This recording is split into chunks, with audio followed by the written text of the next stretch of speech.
Yo, yo, yo! It's May 15th.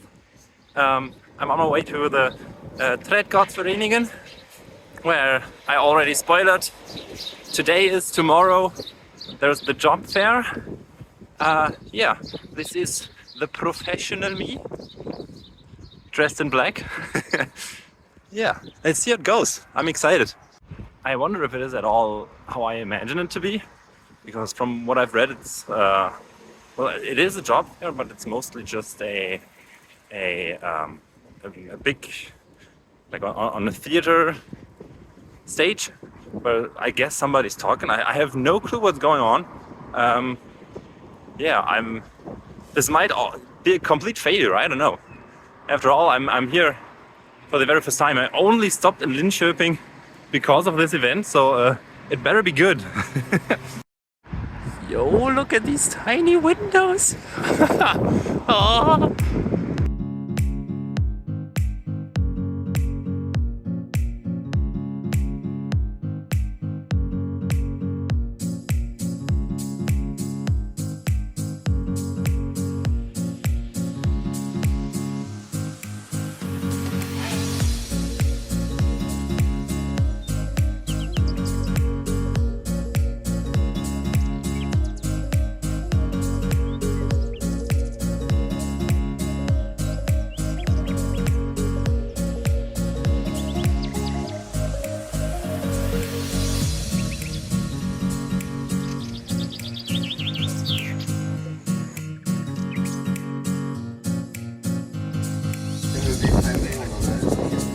Utbildningen ska förändra till att vara folk till lektion. Den individuell utbildning. Så det betyder massor.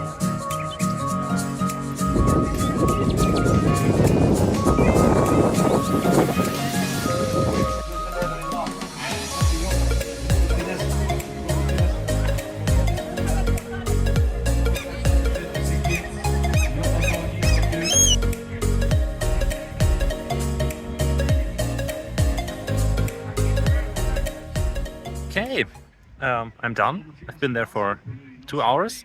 It is basically just this, the other direction, the main stage where some people were talking and like saying, "Yo, this is our company. We have that many employees," and just like the regular stuff for business.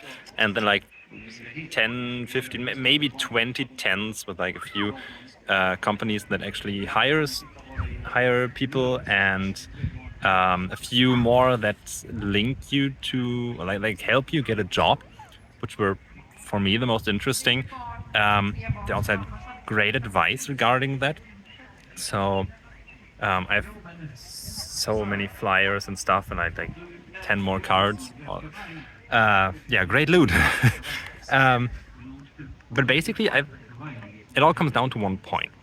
I don't know if you've ever tried to get a job in Sweden, but you need this thing, what they call personnummer, which is a number that is only for you. And this number helps you to actually basically do everything here in Sweden. You need this to apply for like SFI, so Swedish for people who come here to learn, which then is graded, and then there is an advanced course and stuff.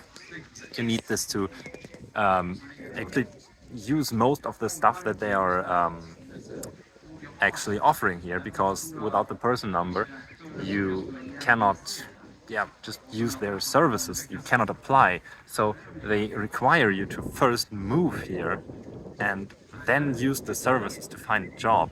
But it's actually really hard to move here because most people who have an apartment don't let you move here if you don't have a job that they have no insurance that you can actually pay the rent, which makes it kind of ridiculous, because you can't move here without having a job, but you cannot job here because nobody wants or can hire you or help you get a job without you moving here. Yeah, it's not great. However, there was a lot of stuff that was really cool, worth knowing here, that I came here for. So you need to actually go to the tax office to get the number. you can then use the Swedish job, well, what's it called, Arbetsförmedlingen. It's basically the company that is like organizing most of the jobs here in Sweden. You can then use them to actually go to those companies back there, and they help you get a job then. So it, well, it on one hand seems like a bit bad because what I just explained, you can't move here, but you can find a job, and vice versa. It also seems kind of well organized, which is a bit, yeah, weird. I don't know. I think from what I've heard, you really need to move here first and get the number before you can really apply for anything because nobody is gonna take you. So that's gonna be a bit of a struggle. Yeah, we will see. One company that was there, they were also actually not like how do you call it? They were not educating people. Whoops, they were not educating people in Swedish and stuff, but they were just the middleman for companies. So they take your CV, and then they say, "Oh yeah, you could fit there or there," and or you just tell them what you want, and they will inform you about this, which is completely free service, which is great. And I printed 20 of my CVs for 19 euros, which is absurdly expensive for like 20 pieces of paper. But they took one and they said, "Yeah, well, that's a nice CV." And I was like, "Oh, I designed it myself." It made me actually really happy. And they said they're having a company which is actually hiring like transport software developers, like software developers who develop a software that transports stuff all over the place. So that might be a thing. He said they're gonna give my CV to the right person. So let's see about that. They said I'd do it on Monday, so maybe next week I'll get an email, or maybe the week after. We will see. Yeah, great experience. And I've also planned to now go to Domkyrkan, which is I think it is the biggest church here in Linköping. And after that, I want to go to Stora Torget, which is like a big shopping center, I believe. I'm not entirely sure. The reviews were wild. We will see what this is. And after that, I actually plan to go bouldering again. But people here told me about a so-called Språk Cafe, which is a cafe where you go to in order to speak Swedish with the other strangers, which is a language learning place, and they have open like 3 days a week for well, 1.5 to 2 hours. So just random ducks here. Yo, look at that dog. The birds in Sweden are built different. They have no fear. They just come at you. The seagull here just stole somebody's fries, like literally. Yeah, the Språk Cafe is actually today open from 17 to 18:30 in the library, which is like directly next to Domkyrkan. So I want to check that out. I'm actually excited about this because I have no clue what to expect. Yeah, maybe I'll go bouldering afterwards. Also, it is crazy how friendly everyone is here. They're so nice. Everyone is like cheering you up, giving you tips, even though it doesn't regard their company. They're just saying, "Yo, here, try this, try the guys over there," and everybody here speaks English. However, I have encountered the first like 2 people who had like let's call it mediocre English. They were not that proficient, but they were still like completely fine to get around. And it is just crazy how educated everybody here is. Like back in Germany, you wouldn't have that. Everybody would be like just pissed. Well, you don't speak German. It's ridiculous. And they have also encouraged me to speak Swedish. When I said, yeah, no, I have been learning a bit of Swedish, they're like, oh, and then just started talking Swedish. And I was like, yeah, okay. And then we talked for like 10 minutes, made friends with like 4 people or so. Yeah, I've met a group of retired people. And we've exchanged emails. I was like, yo, okay, I'm gonna meet you here back in 30 years. And that one lady was like, oh, I'm 97 then, but yeah, okay, sure. Hit me up. Oh, this is so great. They were so funny. I love it here. Oh, Linköping it's a decent city. I don't think I like it as much as Göteborg, but it's still pretty cool here. Can recommend.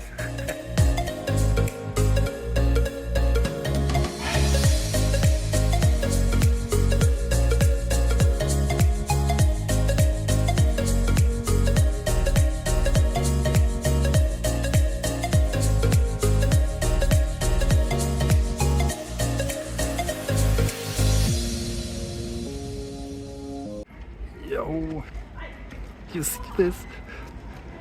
They're just bringing back the bench. The woman just left her dog outside because she wanted to buy cheese, and she tied him or her to a bench, and suddenly the dog just started running. He was sprinting with the bench attached to him, and he actually ran so. That was a bird. He ran so aggressively towards me with the bench that I actually had to jump over the bench, and it hit me. He hit me. Right there on the knee. He just ran with the bench, hit my knee. I almost fell on my face. What the hell is going on in Linköping here? Yo, actually my shin kind of hurts.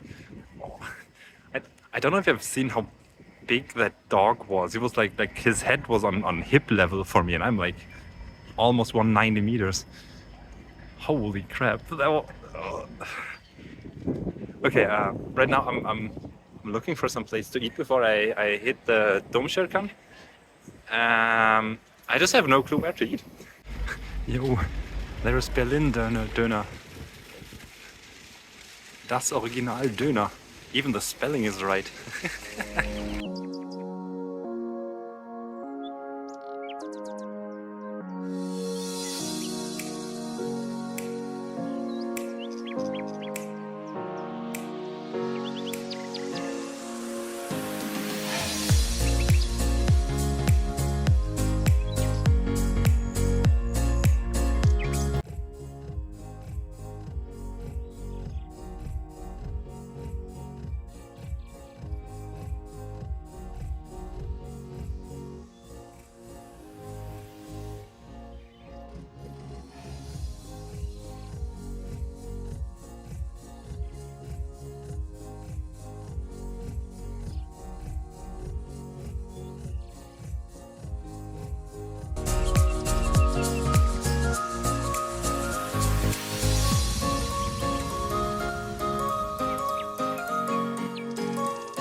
Ah, damn it, I keep making photos instead of starting to record.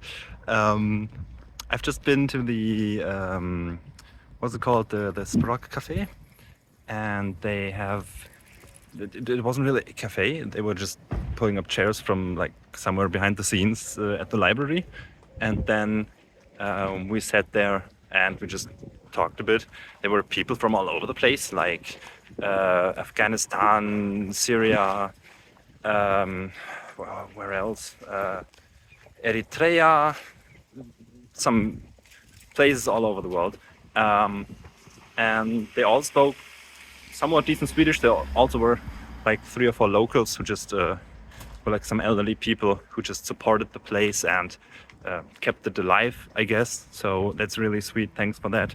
It was overall a really great experience. That was 1.5 hours of almost purely speaking Swedish, more or less. It was great. So if you try to learn Swedish, try those. That's really fun.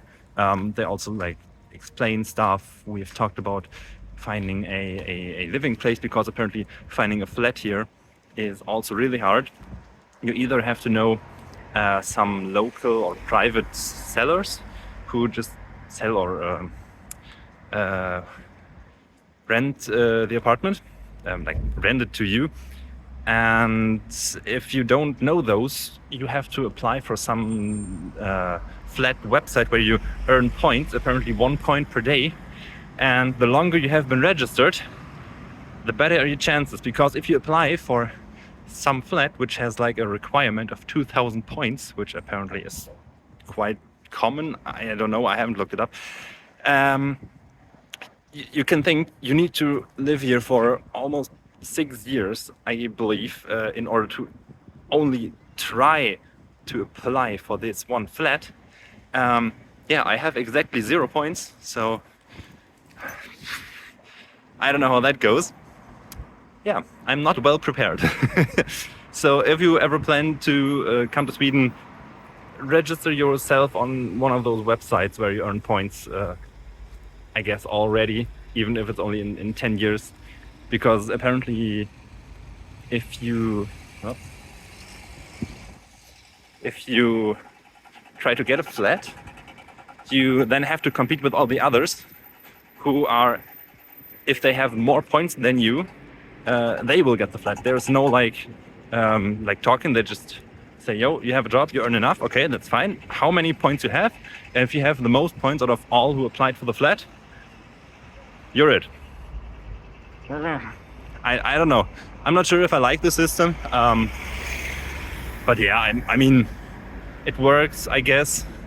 So I'll just have to deal with it. Anyways, where am I going? Let me look on the map. I have no clue if I'm walking in the right direction.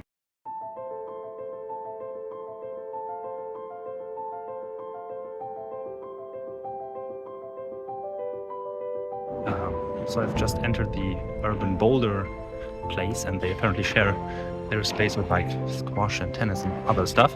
And also at almost 18 euros, this is by far the most expensive climbing gym where I've ever been to. So let's see how that goes. But the guy is giving me a tour of his place, so yeah, I'm intrigued to see what that is about. Okay, I'm back home. I was bouldering, as you've seen, and I got to know 2 of the locals here, which were again super nice. They were like supporting each other as well. They didn't know each other, so we just hang out as 3 people in the climbing gym for I believe almost 2.5 hours. The climbing gym was, let's say, decent. It's smallish, but not too small. But 18 euros is still a lot. However, I also learned that they just opened like 10 weeks ago, so it's brand new, which you could see on the walls. They all looked really new. Yeah, it's interesting because the overhang walls were so much harder than the slabs. They have a grading system from 1 to 8, and I could do 6 on the slabs, but like 4 in the overhang was the maximum, and my hands are bleeding. Yeah, but in the end, the one guy drove me home, so that's why I didn't film on the way back. Yeah, we exchanged numbers. We talked so much. He's like almost an hour late home. His wife will be pissed, he said. Yeah, so I think that concludes this day. Was really fun. The job fair was, I would say, a success. I got to meet a few new people. Yeah, even the Sprach Cafe was really awesome. So it was a great day. Let's hope tomorrow is the same. Good night. Bye. Yo, one last thing. What the hell is going on with my laptop? Dinge. What? I've never seen that. That has never happened before. Why does it do this? How do I get rid of it? I don't need this. What?